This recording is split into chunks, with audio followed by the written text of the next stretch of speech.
అన్నమయ్య జిల్లా రామాపురం మండలం రామాపురంలోని జరుగుతున్నటువంటి మహాభారత యజ్ఞంలో భాగంగా ఈ రోజు ఉత్తర గోగ్రహణం కథను హరికథ భాగవతారాన్ని పి కౌసల్య భక్తులకు వివరించి చెప్పారు.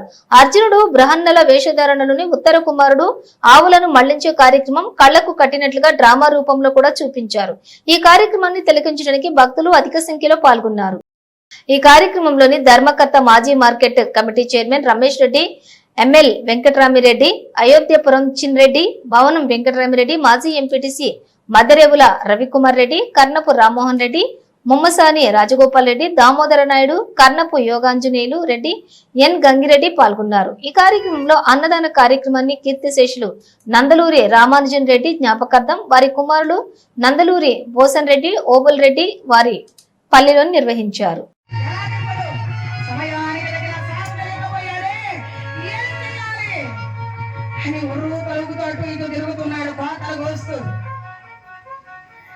అక్కడే ఉన్నటువంటి ద్రౌపది అమ్మవారు ఆ మాటలు విని ఉత్తరాదేవిని పిలిచింది. అమ్మా ఉత్తరా, ఇలా రా తల్లి, చెప్పుమాలిని.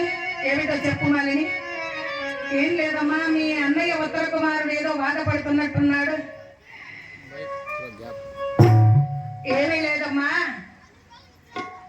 కుర సైనికులందరూ వచ్చి ఉత్తర దిక్కులో ఉన్నటువంటి గోవులను కొల్లగొట్టి వెళ్ళిపోతూ ఉన్నారు. ఆ కుర సైన్యంతో యుద్ధానికి వెళ్ళాలని మా అన్నగారు బయలుదేరుతూ ఉన్నారు.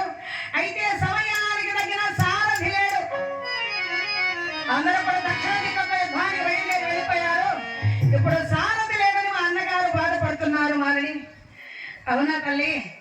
అయితే అమ్మ ఉత్తర సారథి చేయగలిగినటువంటి వారు ఉన్నారమ్మా.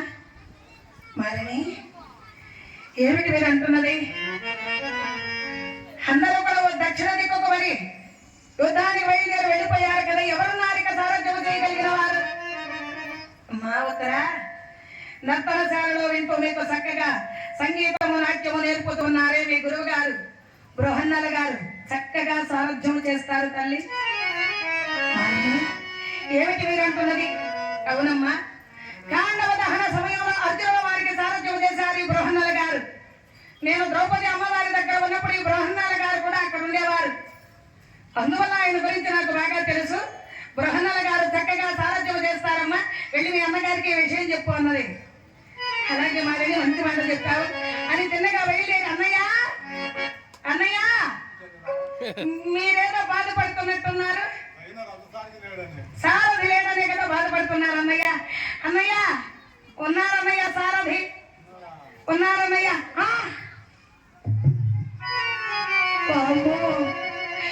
ఇదేమిటి ఎలా చెబుతుంది నా చెల్లొచ్చి? ఎవరు లేరు కదా అని నేను బాధలు కోస్తూ ఉన్నాను.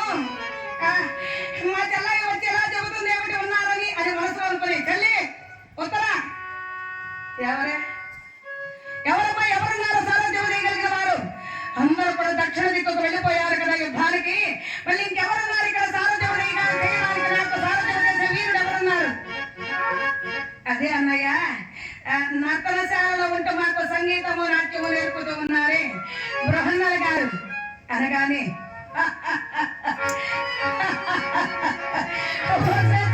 ఏమిటమ్మా సుమారు మరి ఉత్తరాన్ని మాట్లాడుతున్నది ఏమిటి? ఆ బృహన్నల ఆడ మగ గారి పేడి అటువంటి వాడు నాకు సారథ్యం చేస్తాడా? అన్నయ్య అలా నవ్వకండి, చాలా గొప్ప సారథట బృహన్నల గారు అని నీకెవరు చెప్పారు ఉత్తర? అదే అన్నయ్య, మాలిని గారు ఉన్నారే, మాలిని గారు చెప్పారు అన్నయ్య. ఏంటి పిల్లలకి మాలిని? మాలినిదే వచ్చింది. చెప్పండి యువరాజా, ఏమిటి మాలిని? సారథి లేడని బాధపడుతూ ఉంటే నువ్వెవరెవరున్నారని చెప్పావట? అవును యువరాజా, నర్తనశాలలో ఉంటూ మన ఉత్తరాదేవి గారికి చక్కగా సంగీతము నాట్యము నేర్పుతూ ఉన్నారు బృహన్నల గారు. వారు చక్కగా సారథ్యం చేస్తారు యువరాజా. ఏమిటి మాలిని? సరి సరి పేడినా గురుడ సారథిగా గతిలేగా, సరి సరి పేడినా గురుడ సారథిగా గతిలేగా,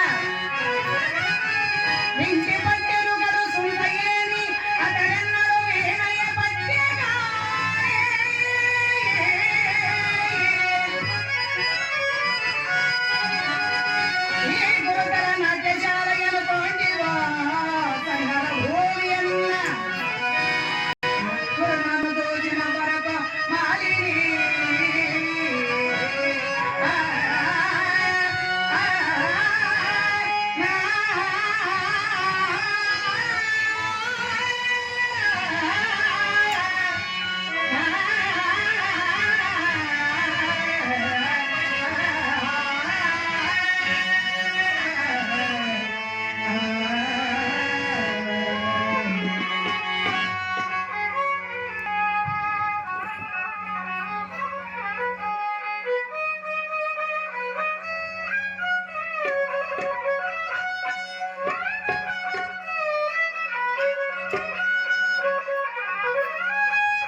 కమరారా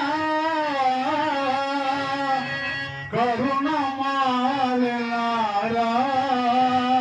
ప్రియతమలారా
అర్జునుడి చేతిలో దుర్యోధనుడి ప్రాణాలు పోతాయి, కాపాడండి దుర్యోధనుడిని అనగానే అందరూ కూడా ఒక్కసారిగా మూకుమ్మడిగా దాడి చేస్తూ ఉన్నారు. చూశాడు అర్జునుల వారు, అందరూ ఒక్కసారిగా మూకుమ్మడిగా దాడి చేస్తూ ఉంటే చూసినటువంటి అర్జునుడు మోహనాస్త్రాన్ని తీసి అలా మంత్రాన్ని చెప్పించి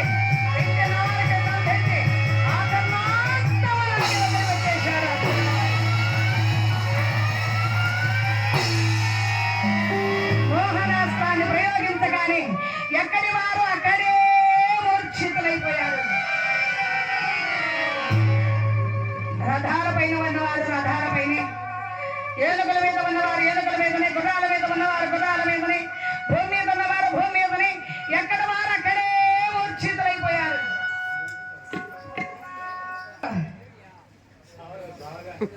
పోయారా? పోలేదా? మళ్ళీ అలా పడిపోయారేంటి? ఓహో, మూర్ఛ పడిపోయారా? ఓహో, మోహనాస్త్ర ప్రభావంతో వారందరూ మూర్ఛితులయ్యారు. నాయన వాళ్ళు ప్రాణాలతో ఉన్నారు, చావలేదు ఇంకా. అమ్మయ్య, అయితే ఇప్పుడే లేవరు కదా, ఇప్పుడే లేవరు. అయితే పదం పదం రాములు కోరుకున్నాము, వెళ్ళిపోతాం రా అర్జున. యువరాజా, ఉత్తర కుమారా, యువరాజా, వచ్చేటప్పుడు మీ చెల్ల ఏదో చెప్పింది అనుకుంటా నీకు. అవును, ఏదో చెప్పింది. అర్జున, కురువీరుల తలపాగాల గుర్తులు తీసుకురమ్మంది, తెచ్చుకోబో. వీళ్ళు ఇప్పుడే లేవరు కదా, లేవద్దే ఫోన్ అని చెప్పాను కదా. అయితే యువరాజా, ఎవరి దగ్గరకైనా వెళ్ళ, తాతయ్య గారి దగ్గరకు మాత్రం వెళ్ళకు. ఆయన ఏమి చేయలేదు, మోహనాస్త్రం ఆయన తెలుసు, ఊరికే కళ్ళు మూసుకొని అందరితో పాటు పడుకుని ఉంటాడంతే, ఆయన దగ్గరకు వెళ్ళొద్దు అన్నాడు. అలాగే అర్జున అని భయపడుతూ భయపడుతూ వాళ్ళందరి మధ్యలో వెళ్ళి తాతయ్య గారి దగ్గరికి వెళ్ళి పట్టుకున్నాడు. అన్నాడు, తాతయ్య తాతయ్య క్షమించండి తాతయ్య పోరా. వెళ్ళి పక్కకెళ్ళి కొంతమందికి తలపాగాలు గుర్తులు కోసుకున్నాడు, కొంతమందికి వెంట్రుకలు కోసుకున్నాడు, కొంతమందికి పైపెత్తులతో సహా కోసుకొని వచ్చేశాడు. పరిగెత్తి పొదం పదకి అర్జున పొదం పద అని ఆవిడ మళ్ళించుకొని ఏదో ప్రయాణమయ్యారు. అక్కడ నుండి గోవులను మళ్ళించుకొని వచ్చేసిన తర్వాత కొంతసేపటికి మూర్ఛ నుండి లేచారు కుల సైన్యం అంతా కూడా. ఎక్కడ అర్జునుడు? ఏడి అర్జునుడు? ఏడి కప్పండి, కొట్టండి, నాటకండి, పొడవండి అంటున్నారు. చూశాడు తాతయ్య గారు భీష్మాచార్యుల వారు. రాయ్, ఆగండి ఆగండి ఆగండి, అందరూ మళ్ళీ నరికిన వాళ్ళు, పొడిచిన వాళ్ళు, చంపిన వాళ్ళు. వాడున్నాడే తిరిగి బంద ఉత్తర కుమారుడు వచ్చి కొంతమందికి తలపాగాలు గుర్తులు కోసుకున్నాడు, కొంతమందికి వెంట్రుకలతో సహా, కొంతమందికి పైపెత్తులతో సహా చెక్కేసి వెళ్ళినాడు. చూసుకోండి ఒకసారి. మీ పేరు కోసుకొని పోయినా కూడా అడిగేవాళ్ళు లేరు ఇక్కడ. ఇప్పుడు లేచి నరకండి, పొడవండి అంటున్నారే, నోరు మూసుకొని పదండిగా మీరు పొడిచింది సాగుని అన్నాడు. సరేనని అక్కడ నుండి వెనుదిరిగి బయలుదేరి వెళ్ళిపోయారు. అటు తర్వాత గోవులను మళ్ళించుకుని విరాట నగరానికి చేరుకున్న తర్వాత ధర్మరాజు ఈ విరాట మహారాజు ఇద్దరు జూదమాడుతూ ఉన్నారు, పాచికలాడుతూ ఉన్నారు. పాచికలాడుతూ ఉంటే ఉత్తర కుమారుడు కుల సైన్యాన్ని జయించి గోవులను వరించుకొని వస్తున్నాడు అనేటువంటి వార్త తెలియజేశారు. ఆనందంతో పొంగిపోయాడు విరాట మహారాజు గారు. ఏమండి కంకుపట్టు గారు, నా కొడుకు ఎంత గొప్పవాడండి, ఉత్తర కుమారుడు ఎంత వీరుడండి, కురు సైన్యాన్ని జయించి గోవులను వరించుకొని వస్తున్నాడు, విజయాన్ని ఆర్జించి అనగానే ధర్మరాజు అన్నాడు, మహారాజా ఇది ఉత్తర కుమారుని విజయం కాదు, ఇది బృహన్నల విజయం అన్నాడు. ఏమిటండి కంకుపట్టు గారు అలా మాట్లాడతారు? నా కుమారుడు వీరుడై కురు సైన్యాన్ని జయించి వస్తూ ఉంటే బృహన్నల విజయం అంటారే, కాదు ఉత్తర కుమారుని విజయం అన్నాడు. లేదు మహారాజా, నిజంగానే ఇది బృహన్నల విజయం అనగానే కోపం వచ్చి విరాట మహారాజు పాతికలు నేలకేసుకుంటాడు. కొట్టేసరికి అది ఎగిరి మళ్ళీ నుదురుకు తగిలి రక్తం కారుతోంది ధర్మరాజు గారికి. ఆ సమయానికి అలా వెళుతున్నటువంటి ద్రౌపది అమ్మవారు చూసి పరుగున వచ్చి అలా పవిట తెరుగును అడ్డు పెట్టి చేత్తో గట్టిగా పట్టుకుంటుంది. చూశాడు విరాట మహారాజు గారు. ఏమమ్మా మారిని, పరాయి ఇళ్ళకు వెళ్ళను, పరపురుషులతో మాట్లాడను, నేను పతివ్రతనన్నావే, ఇప్పుడు పరపురుషుడైనటువంటి కంకుపట్టు గారిని ఎలా ముట్టుకున్నావు అనగానే ఆ తల్లి అంటోంది, మన్నించండి మహారాజా, కంకుపట్టు గారు సామాన్యులు గారు, చాలా ధర్మాత్ములు వీరు. అటువంటి ధర్మాత్ములైనటువంటి కంకుపట్టు గారి రక్తము ఈ భూమి మీద ఎన్ని చుక్కలు పడతాయో అన్ని సంవత్సరాలు మీ రాజ్యానికి కరువు కాటకాలు సంభవిస్తాయి. ఇంతకాలం కూడా మాకు కోడు గుడ్డ ఇచ్చి పోషించారు, అటువంటి మీకు అన్యాయం జరగకూడదని ఇలా చేశానంతే రాజా, మహారాజా మన్నించండి అన్నది. ఇంతలో ఉత్తర కుమారుడు బయలుదేరి అక్కడికి వచ్చాడు. ధర్మరాజు గారికి నుదురుకు దెబ్బ తగిలి రక్తం కారుతుంటే, నాన్న ఏమిటది, ఆయనకు కంకుపట్టు గారికి దెబ్బ తగిలింది ఏమిటి, ఏమిటి రక్తం స్రవిస్తుందన్నాడు. ఏం లేదురా, నువ్వు కుల సైన్యాన్ని జయించి వస్తున్నావంటే కాదు బృహన్నల విజయం అన్నాడు. కోపం వచ్చి పాతికలు నేలకేసి కొట్టాను, ఆ దగ్గరికి తగిలింది, నా నుదురుకు రక్తం కారుతుందన్నాడు. నానా ఎంత పెద్ద తప్పు చేశారు నాన్న, వెళ్ళండి, వెళ్ళి వారి కాళ్ళు పట్టుకుని క్షమాపణ అడగండి నాన్న. ఏమిట్రా నాయన నువ్వు అంటున్నది? అవునానా, ఎవరనుకుంటున్నారు వారు? సామాన్యులు కారు నాన్న, సన్యాసి వేషంలో ఉన్నారనుకుంటున్నావేమో, వారు పాండవ మహారాజు కుమారుడైనటువంటి ధర్మరాజు గారు నాన్న అక్కడ ఉన్నది. ఏమిటి ప్రాణం అంటున్నది? అవును నాన్న, అజ్ఞాతవాసం గడపడానికి ఇలా మన దగ్గరకు వచ్చారు నాన్న, ధర్మాత్ముడు వారు. సరికి చూశాడు ఉత్తర కుమారుడు అర్జునుని. అలా అర్జునుని పాదాల పైన సాష్టాంగం పడిపోయాడు. అర్జున భర్గుణ పాదాకి శరణు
నీకు సారథిని, నీ రథాన్ని నేను తోలుతాను అర్జున. ఇక నాకు భయం లేదు, యుద్ధానికి ఎక్కువ సైన్యముపైకి. శభాష్ ఉత్తర కుమార, ఎక్కువ రథాన్ని ఎక్కువ, రథాన్ని ఎక్కి పగ్గాలు పట్టుకుని రథము తోలుతున్నాడు ఉత్తర కుమారుడు. వెంటనే అర్జునుడు దేవదత్త శంఖాన్ని పూరించాడు. భూమ భూంతరాలు కూడా భూరిని విధంగా శంఖాన్ని పూరించాడు.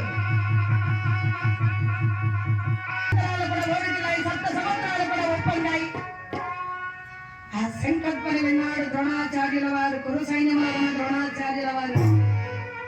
కురు సైన్యంతో అనుకున్నాడు, ఓ కురు సైనికులారా, అని మన దేవదానవులకైన నదేయుడ తండ్రు సంకల్పని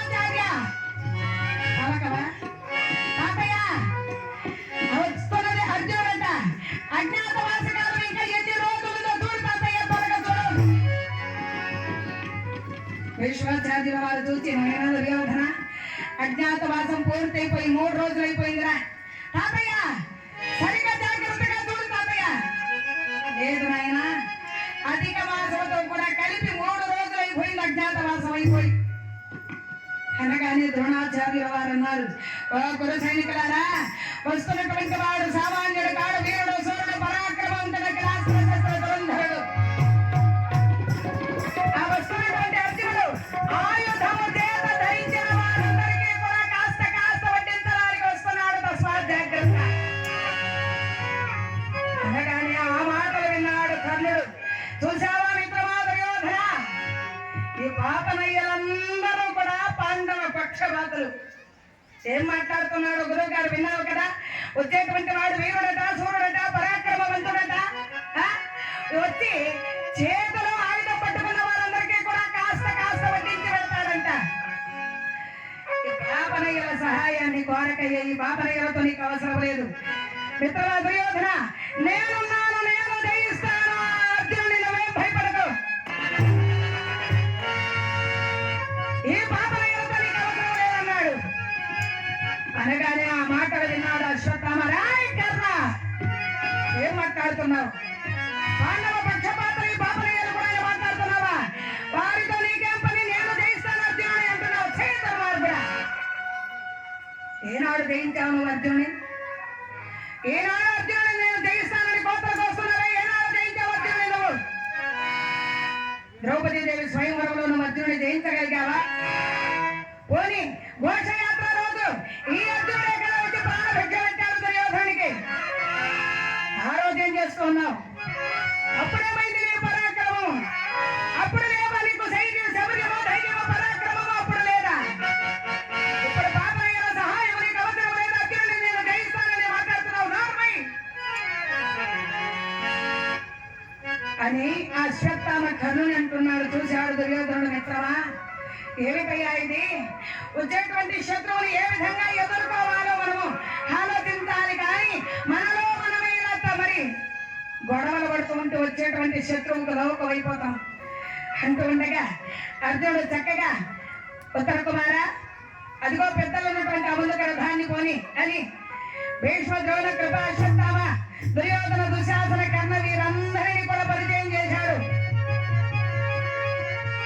పరిచయం చేసి తాతయ్య గారి ముందుకు రథాన్ని తీసుకుని వెళ్ళమన్నాడు గురువు గారు తాతయ్య గారు ఉన్నటువంటి ప్రదేశానికి ఆ ముందుకు రథాన్ని తీసుకుని వెళ్ళగానే వెంటనే అర్జునుడు బాణాలు సంధించి 2 బాణాలు పాదాల దగ్గర 2 బాణాలు చెవుల దగ్గర తాతయ్య గారికి గురువు గారికి వదిలిపెట్టాడు ఆ బాణాలు పాదాల దగ్గర పడిన బాణాలు తాతయ్య గారు నమస్కారం అని ఆ బాణాలు అంటుంటే చెవుల దగ్గర పెడుతున్నటువంటి బాణాలు తాతయ్య గారు బాగున్నారా తాతయ్య గారు బాగున్నారా తాతయ్య గారు బాగున్నారా గురువు గారి పాదాల దగ్గర గురువు గారు నమస్కారం గురువు గారు నమస్కారం గురువు గారు నమస్కారం చెవుల దగ్గర పెడుతున్న బాణాలు గురువు గారు బాగున్నారా గురువు గారు బాగున్నారా గురువు గారు బాగున్నారా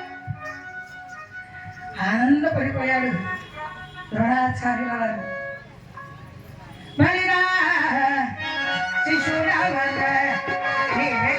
ఇలాంటి శిష్యుడు ఒక్కడున్నా చాలురా గురువుకు పంగనామాలు పెట్టే శిష్యులు 100 మంది ఉన్నా ప్రయోజనం లేదు నీలాంటి శిష్యుడు ఒక్కడుంటే చాలా ఆనందంగా ఉందిరా అర్జున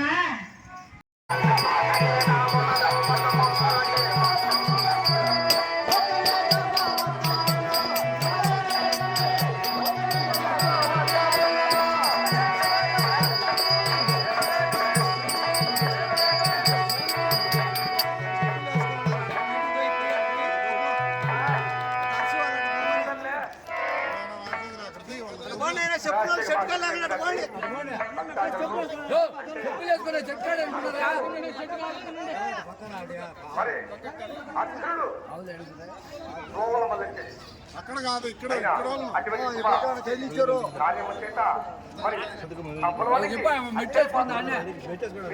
చూడు ఏమన్నా అర్థమా మీకు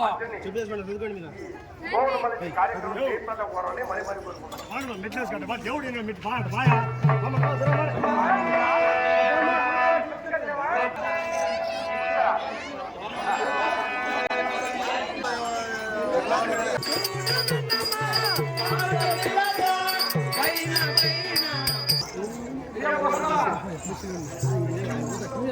ఆశీర్వాదము చల్లగబట్టిలో తన వారసులు చేయకుండా యా కౌరవులపైకి తమకు వెళ్ళి మన యొక్క కోపలు మరణిస్తున్నారు.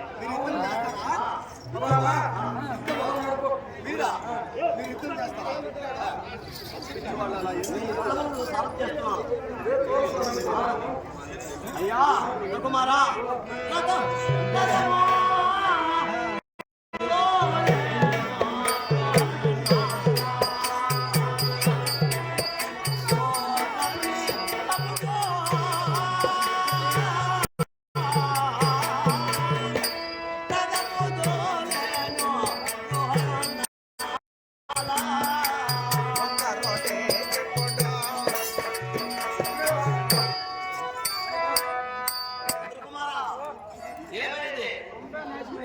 ఎందుకనే